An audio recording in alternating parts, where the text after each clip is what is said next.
Bienvenidos a un nuevo vídeo, mi nombre es Almu y esto es La Señorita Amapola.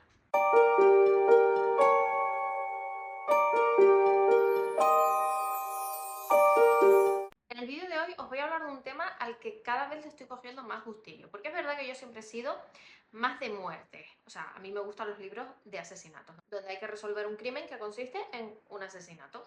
Pero el tema de las desapariciones cada vez me parece más atractivo, porque te deja esa incertidumbre durante toda la novela, por mucho que resuelvas quién, cómo o por qué, te deja siempre con la duda de si esa persona sigue con vida o no. Y me gusta esa sensación de tener como una esperanza hasta el último momento, porque en los libros de asesinatos tú ya sabes que el muerto está muerto y no hay posibilidad alguna de que esta persona se levante de la tumba. Tienes como esa certeza de que con atrapar al culpable se resuelve todo el asunto. Sin embargo, con una desaparición no siempre es así, hasta que aparece la persona o aparece el cadáver de la persona. Pues bien, bajo esta premisa de desapariciones os voy a hablar de unos cuantos libros que a mí me han encantado con esta temática y algunos de los chorrocientos que tengo para leer sobre desapariciones.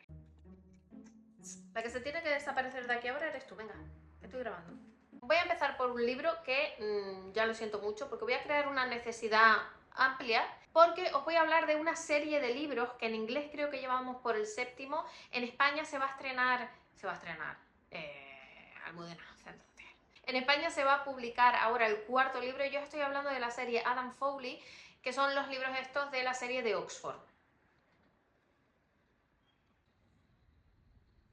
Bueno, como os decía, os voy a hablar de la serie Adam Foley, que son estos libros que están centrados en Oxford, y concretamente os voy a recomendar el primero, ¿Quién se ha llevado a Daisy Mason?, que nos cuenta la historia de una niña pequeña de 8 años, creo que tiene, que desaparece de un barrio residencial donde vive con su familia aparentemente perfecta. Pero a medida que avanza la investigación van surgiendo cosillas que hacen ver que la familia no es tan perfecta como parece. A mí lo que me encantó de este libro, aparte de la trama, los personajes que me engancharon bastante, es la forma tan original en que está narrado. Y es que aparte de la narración normal donde nos cuenta toda la historia, nos vamos enterando de sucesos o de determinados elementos a través de fragmentos de interrogatorios, redes sociales, notas de prensa, vamos viendo reacciones de la gente a través de estas redes sociales. Entonces me parece una dinámica súper divertida, porque no solo ves la perspectiva de los personajes que están implicados en el suceso, sino que además ves esa, vamos a llamarlo, falta de información o facilidad que tenemos las personas para juzgar un hecho del que ni formamos parte ni tenemos absolutamente todos los datos. Y eso es lo que suele pasar con las redes sociales, que es un arma de doble filo, y en este libro se refleja muy bien. Así que yo lo recomiendo precisamente por esta forma tan original de acercarnos distintos puntos de vista sobre el caso de una desaparición que a mí personalmente me encantó, lo suficiente como para seguir con los siguientes libros, que tampoco tienen desperdicio. Como os digo, este es el primer libro de una serie que sigue con El sótano de Oxford, Fuego en Oxford y el último, que se va a llamar Secuestro en Oxford, si no me equivoco. El siguiente es un libro que me leí hace poquito por recomendación de Moni, de Nica de Libros, os voy a dejar abajo su cuenta, y es El doble secreto de la familia Lesage, que nos cuenta la historia de la desaparición de dos hermanos mellizos que conmocionó a un pueblo pequeño de Francia llamado Piolan, creo que se llamaba, y que tras la aparición del cadáver de uno de ellos nunca se resolvió. Pero 20 años después, si no me equivoco son 20 años después, se empieza a repetir una historia parecida con niños del pueblo, que tiene extrañas similitudes con determinados elementos de la vida de los niños que desaparecieron hace 20 años. Lo único que no me gustó, pero creo que es una cuestión de traducción, fue la forma en que estaban enfocados los diálogos, porque parecía que los personajes estaban todo el rato gritándose en conversaciones la mar de normales. Me faltó algo, pero me pareció un libro entretenido y correcto. Siguiente, este os lo he nombrado ya en varios vídeos, de hecho os lo nombré en el anterior, que era de Cozy Crime, y os estoy hablando del Club del Crimen. ¿Por qué? No me voy a enrollar, ya sabéis de qué va, pero toda la trama se basa en la desaparición de una de las personas que es miembro del club de lectura que se une para leer a Agatha Christie. Y como toda la trama gira en torno a la desaparición de esta persona, me parecía muy buena idea meterlo aquí. Ya sabéis que el segundo no me hizo mucho tilín, pero a mí este primero y la forma en que está enfocada la desaparición y cómo explican el porqué de esa desaparición, a mí me pareció sublime. Y ahora vamos con mis dos favoritos. Voy a empezar por La desaparición de Stephanie Meyer, de Joel Dicker, que creo que es uno de los libros más infravalorados de Joel Dicker y quizás también de los que entrañan mayor dificultad, porque es un libro que contiene muchísimos datos, pero una cantidad bárbara de datos. Y Joel Dicker ya de por sí es una persona que le encanta abusar de darte pistas y datos para confundirte, pero en este caso yo creo que se pasa de rosca.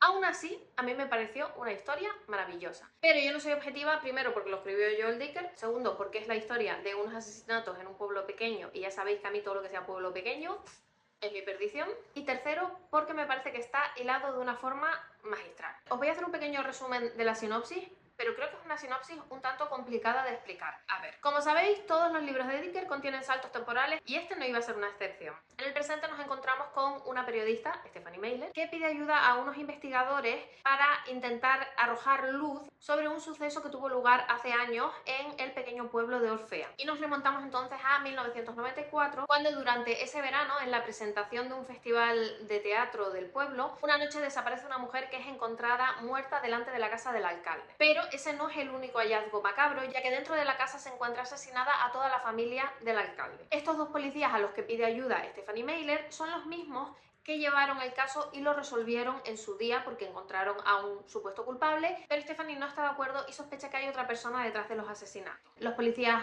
pasan un poco de ella hasta que Stephanie desaparece. Y ahí es cuando arranca realmente la trama y nos va llevando con saltos temporales a lo que ocurrió durante ese verano del 94 y lo que está ocurriendo en el presente con la desaparición de Stephanie. No es un libro que yo combinaría con otras lecturas, la verdad, porque tiene muchísima información y si quieres seguir el hilo de lo que te está narrando Dicker, creo que no es una historia combinable con otra. Yo creo que es de mis favoritos de Dicker y no descarto volver a leerlo porque sí que recuerdo la resolución, pero no recuerdo del todo cómo evolucionaba la trama y me apetece mucho leerlo. Además creo que el verano es muy buena época para adentrarse en esta historia que además nos narra unos sucesos que tuvieron lugar en verano.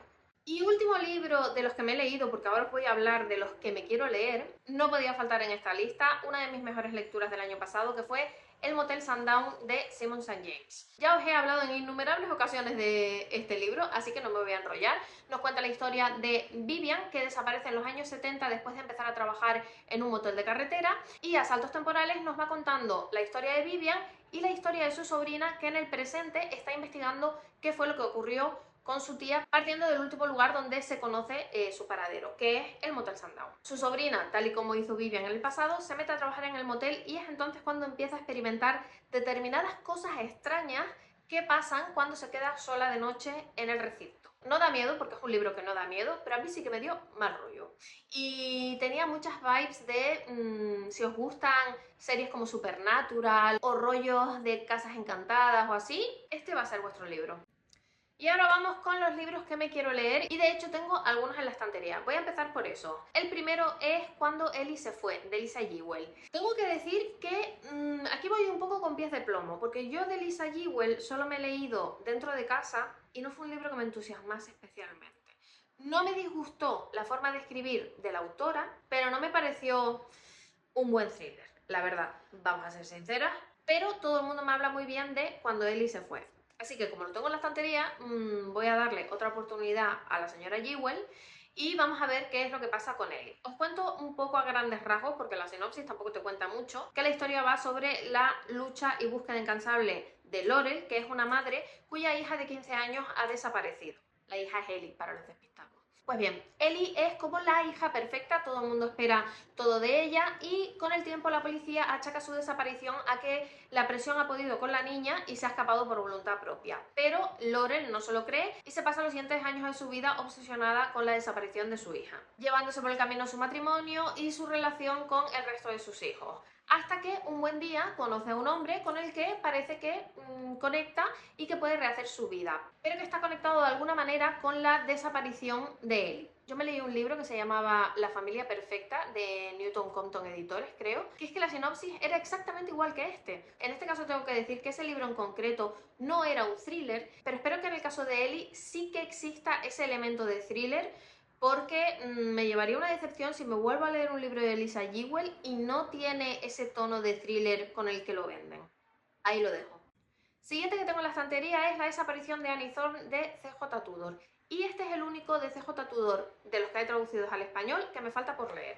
Como sabéis, es una autora que a mí me encanta, es una autora que escribe thriller con toque sobrenatural, o al menos todos los libros que yo me he leído de ella son thriller con toque sobrenatural. Y nos cuenta la historia de Annie Thorne, que desaparece una noche de su cama y que aparece 48 horas después como si no hubiese pasado nada. No se acuerda ni de dónde ha estado, ni cómo desapareció de su casa, simplemente no recuerda o no quiere contar qué es lo que ha pasado en esas 48 horas. Pues bien, su hermano o hermana, creo que es hermano, nota que pasa algo raro con ella. Dice que no es la misma Annie de antes y que incluso hay veces que le da un poco de terror. Hasta que un día, no sé si existe un salto temporal dentro del libro, pero en la sinopsis pone antes y después. Pues bien, en el ahora, el hermano de Annie recibe un correo que pone: sé lo que le pasó a tu hermana y está ocurriendo de nuevo. Y hasta ahí cuenta la sinopsis. No ha habido un solo libro de CJ Tudor que a mí no me haya gustado, así que tengo las expectativas con Annie Thorne aquí arriba. Me apetece mucho leerlo, pero yo creo que va a ser una de las lecturas que elija para el mes de octubre, que sabéis que intento hacer siempre lecturas un poco más tematizadas para la época de Halloween. Y último de los que tengo en la estantería es Miss Marple, de Manuel Javois. Yo no he leído absolutamente nada de este señor, a mí me han hablado maravillas de él, y de hecho el libro de Miss Marple es súper finito. Mirad, es así de fino, tiene 200 páginas. Y me parece una lectura perfecta para verano. ¿Por qué? Pues porque la acción se desarrolla en verano y nos cuenta la historia de Mai, creo que se llama la protagonista, que se muda a un pequeño pueblo de la costa con su hija de 2 años. Ahí conoce a un hombre del pueblo, se enamoran y se casan. Pero la noche de bodas ocurre una desgracia, que es que desaparece la hija de Mai. 25 años después de este suceso, una periodista decide... ¿Qué coño es eso? Perdón por el lapsus. ¿Cómo hace? Ay, que me da mucho asco los moscardones.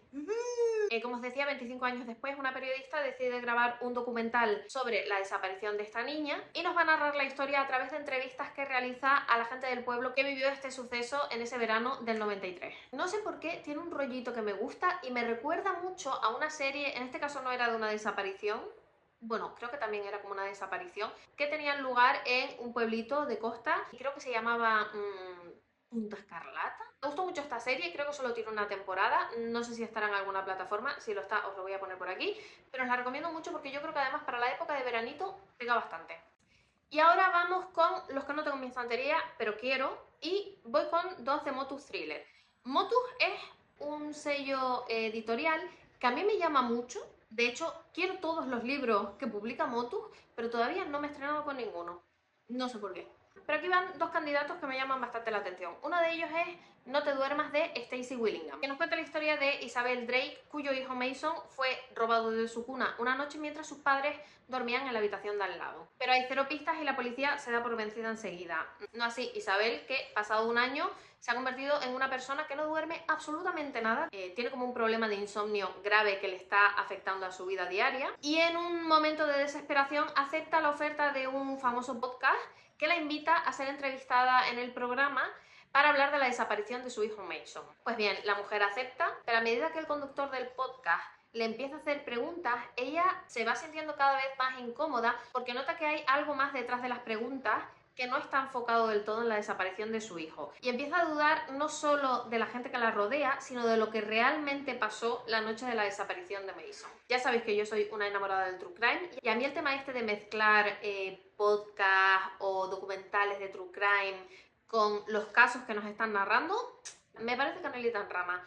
Pero voy a confesar que el que realmente me llama más la atención es La chica de la tormenta, de Megan Miranda. Aquí nos cuenta la historia de Arden, una niña que desapareció una noche de tormenta, estuvo desaparecida durante días, movilizaron a todo el pueblo para buscarla y finalmente la encontraron escondida en una alcantarilla. Enseguida la niña se convirtió en un fenómeno, la empezaron a llamar la chica de Widow Hills, incluso había gente que se obsesionaba con su caso. Total, que cuando cumple la mayoría de edad, la muchacha se cansa de todo este circo y se cambia el nombre y se pira. Pero se acerca el 20º aniversario de la noche en que la rescataron y esta muchacha empieza a sentir cosas extrañas, como que alguien la sigue, vuelve a empezar a caminar sonámbula, que fue lo que en un primer momento la llevó a desaparecer de su casa, y de hecho una noche se despierta en su jardín con el cadáver de un hombre a sus pies. Jugamos con el hecho de que no sabemos lo que le pasó de pequeña, ni dónde estuvo, ni por qué apareció en aquella alcantarilla, con el plus del sonambulismo, con lo cual ella ni se entera de la mitad de las cosas que pasan. Tenemos esas lagunas mentales que me parece un recurso maravilloso en las novelas de misterio para ir jugando jugando con las distintas pistas, intentando unir todas las piezas del puzzle. Y así como colofón, que le estoy cogiendo gusto a las desapariciones, el libro también tiene un asesinato. Lo tiene todo. No es el único de Megan Miranda que tengo fichado, porque Megan Miranda es otra autora que es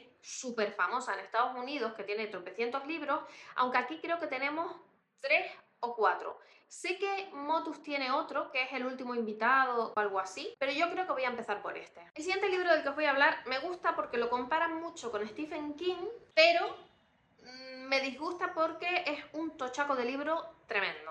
Y os estoy hablando de Amigo Imaginario de Stephen Chbosky, compro vocal y resuelvo. Nos cuenta la historia de una madre y su hijo de 7 años que se mudan al pueblo de Millgrove, creo que se llama, donde todo parece muy idílico, muy bonito, hasta que Christopher, el niño, desaparece. Pero resulta que no es la única desaparición que ha tenido lugar en el pueblo. Y la historia nos remonta a un suceso que tuvo lugar 50 años atrás y que va a estar relacionado con todo el tema de la desaparición de Christopher. Yo de este libro he escuchado de todo. Quiero ir con la mente abierta. El hecho de que se parezca a Stephen King me gusta.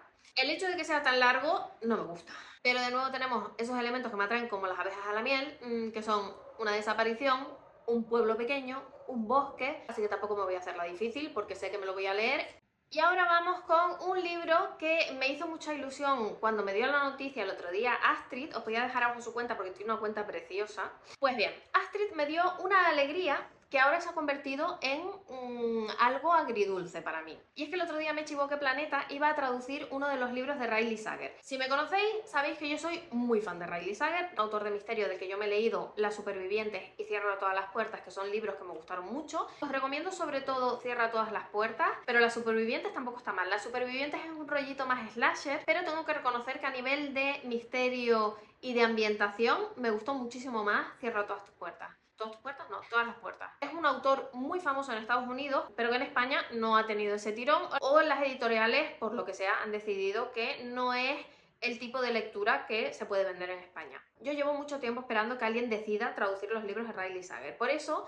a mí esta noticia me hizo súper feliz. Porque como os digo, Planeta va a sacar, bueno, cuando veáis este vídeo ya lo habrán publicado, el libro de La casa en el lago. No os voy a contar mucho al respecto, es una especie de tributo a La ventana indiscreta, una actriz que se retira de la vida pública por determinadas cuestiones que ha pasado en su vida, le da por hacer de voyeur y se pone a observar y a espiar al matrimonio que vive en la casa de enfrente, hasta que la mujer desaparece. Tiene elementos muy guays. Primero, ese tributo a La ventana indiscreta, que a mí es una película que me chifla. Segundo, el escenario, ese aislamiento que propicia el hecho de que sean solo un par de casas dispersas alrededor de un lago. Y por supuesto, la pluma de Riley Sager, que me encanta. ¿Y por qué digo que esa alegría de saber que han traducido este libro se ha convertido en algo agridulce? Primero, porque solo lo han traducido para la edición en digital. Es decir, no hay más tu tía, tienes que comprarte el libro en digital si lo quieres leer. Yo hasta ahí puedo hacer el sacrificio, porque yo leo digital, no me importa leer en digital. De hecho, me resulta muy cómodo, porque yo, por ejemplo, leo mucho en el transporte público y es cuando me resulta más cómodo usar el Kindle.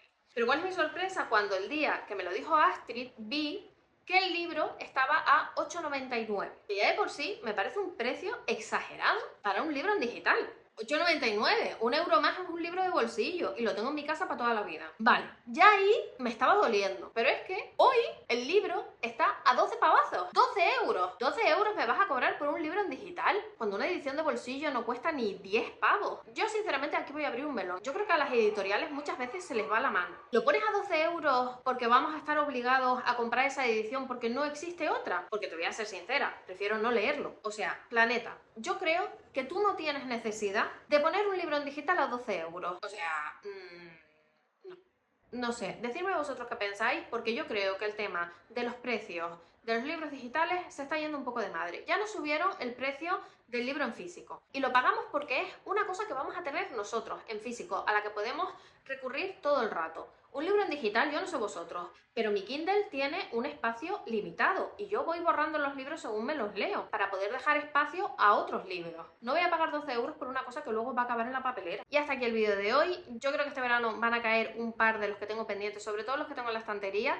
El de Annie Thorne me lo voy a guardar para Halloween, pero seguramente me lea el de Miss Marte. Primero porque es cortito, segundo porque se desarrolla en verano y yo soy lectora estacional. Y Miss Marte tiene todas las vibes de ser ser un libro que me voy a leer en agosto tiradita en la playa. Ya sabéis, como siempre, que yo estoy abierta a ampliar mi lista de pendientes, así que si conocéis más libros de desapariciones que me queréis recomendar, me lo dejáis todo en los comentarios y así contribuís a que siga creciendo mi lista de deseos del Goodreads. Y ya no me enrollo más, nos vemos en el próximo vídeo. Chao.